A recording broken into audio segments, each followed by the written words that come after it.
उत्तरायण वाले दिन सभी के 16 श्रृंगार ने उड़ाए आजका के होश और यहीं पर आएगा सीरियल गुम है किसी के प्यार में जबरदस्त ट्रैक। जी हाँ दोस्तों, अब शो के अपकमिंग ट्रैक में अब आप देखेंगे कि जहां फाइनली आजका की आंखों से अर्श के झूठे प्यार की पट्टी उतर जाएगी जब अर्श उसे धक्के मार के अपने घर और प्रॉपर्टी से बेदखल कर देता है, तो वहीं रजत अपने बेटे की आन के चलते मजबूरी में आशका को भी अपने साथ ठक्कर निवास ले आता है, क्योंकि रजत अपने बेटे को यूं दर दर की ठोकरें खाते नहीं देख सकता है। जहां आशका ठक्कर निवास तो रह रही है, लेकिन परिवार वालों में से कोई भी आशका से सीधे मुंह तक बात नहीं करता है, तो वहीं आशका जलन की आग में बुरी बुरी तरह से जल रही होती है जब वो ये देखेगी कि कैसे रजत के साथ साथ पूरा ठक्कर परिवार सभी के आगे पीछे घूम रहा है, उसका इतना ख्याल रख रहा है। जहां आशका सोचेगी कि अगर मैं अर्श के जाल में ना फंसी होती तो ये सब मेरा होता, पर अब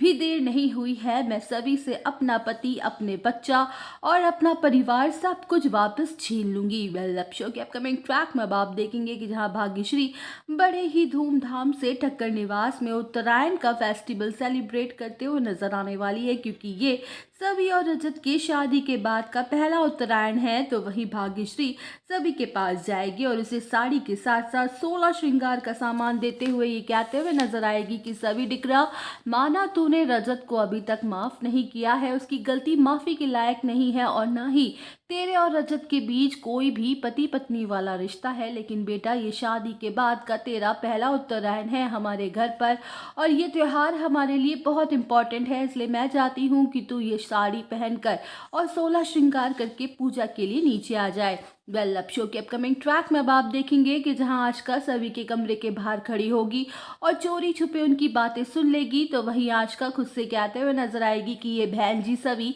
क्या ही तैयार होगी, तैयार तो मैं होंगी और आज ऐसे तैयार होंगी कि रजत सिर्फ और सिर्फ मुझे ही देखेगा और उसे अपने पुराने सभी दिन याद आ जाएंगे। जहां आशका फुल ऑन तैयार होके बार बार रजत के सामने इतरा रही होगी, लेकिन रजत उसकी तरफ देख भी नहीं रहा होगा और उसकी नजरें बार बार बेसब्री से सभी के आने का इंतजार कर रही होंगी। तो वही सभी पूरे 16 श्रृंगार करके जबरदस्त तरीके से नीचे आ रही होगी, जहां रजत उसे देखता ही रह जाएगा और उसके मुंह से एक ही शब्द निकलेगा, वाओ। जहां आशका सभी को देख के बुरी तरह से शॉक्ड हो जाएगी और रजत के मुंह से उसकी तारीफ को सुनकर उसके पैरों तले जमीन ही खिसक जाएगी। तो दोस्तों, और अपडेट जानने के लिए बने रहिए हमारे साथ, वीडियो को लाइक, चैनल को सब्सक्राइब करना ना भूलें।